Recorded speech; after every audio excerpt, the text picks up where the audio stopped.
दोस्तों, घरेलू और वैश्विक बाजार में सोना खूब उकुलांचे भर रहा है। अंतर्राष्ट्रीय बाजार में गोल्ड की कीमत 3 साल में 180% उछल चुकी है और $4,000 प्रति ओंस को पार कर चुकी है। चौंकाने वाली बात यह है कि सोने की कीमत में आखिरी $1,000 की छलांग सिर्फ 207 दिनों में लगी है। भारत में साल 2025 में सोने की कीमत में 60% से ज्यादा की बढ़ोतरी हुई है।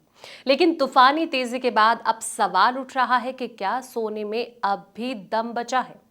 सोने में आगे क्या होगा, इसको लेकर विशेषज्ञों की राय बटी हुई है। नमस्कार, मैं हूं आपके साथ संध्या बिष्ट और आप देख रहे हैं एटी हिंदी। कुछ विश्लेषक चेतावनी दे रहे हैं कि सोना ओवरबॉट जोन में पहुंच चुका है, यानी कि इसकी कीमत बहुत तेजी से ऊपर चली गई है। टेक्निकल एनालिसिस इशारा दे रहे हैं कि आने वाले महीने में कीमतों में करेक्शन यानी कि गिरावट देखने को मिल सकती है। वहीं गोल्डमैन सॉक्स सहित कुछ विश्लेषज्ञों का ये मानना है कि सोने की जो रफ्तार है, इस पर अभी ब्रेक नहीं लगने वाला है।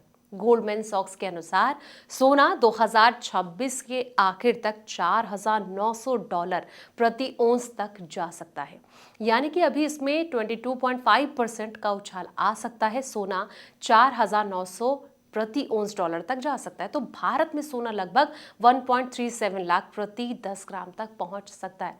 ये अनुमान इसलिए लगाया जा रहा है क्योंकि केंद्रीय बैंक और ETF निवेशक सोने में लगातार इनकी मांग बढ़ रही है। लेकिन कुछ विशेषज्ञ ये कह रहे हैं कि जब भी इतनी तेजी आती है, प्रॉफिट बुकिंग यानी कि मुनाफा निकालना शुरू हो जाता है, जिससे कि बाजार में अस्थायी गिरावट आ सकती है।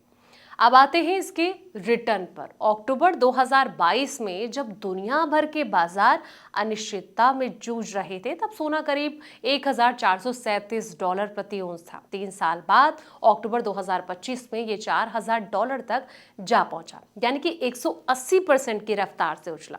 अगर इसमें निवेश की भाषा में कहा जाए तो इसका CAGR वार्षिक औसत रिटर्न करीब 40% बैठता है। साल 2023 और 2024 में सोने ने 20% की बढ़त दी, लेकिन 2025 में से सारे रिकॉर्ड तोड़ दिए।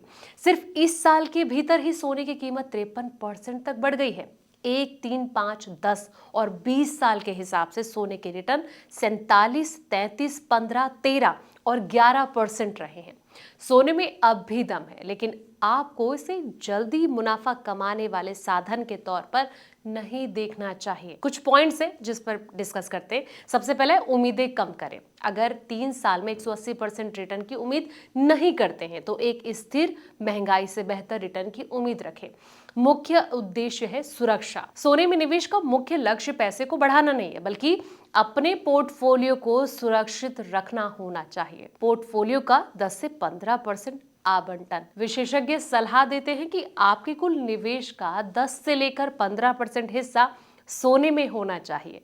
अगर आपने पहले से ही इतना निवेश कर रखा है तो अब और ज्यादा गोल्ड, ETF यानी कि एक्सचेंज ट्रेड फंड्स, ये भी एक अच्छा ऑप्शन आपके पास हो सकता है, जैसे कि आप शेयर की तरह खरीद और बेच सकते हैं। तो अगर आपने ये कर लिया तो आने वाले वक्त में आपको प्रॉफिट हो सकता है। फिलहाल इस वीडियो में इतना ही। ऐसे तमाम वीडियोस के लिए आप देखते रहें द इकोनॉमिक टाइम्स हिंदी।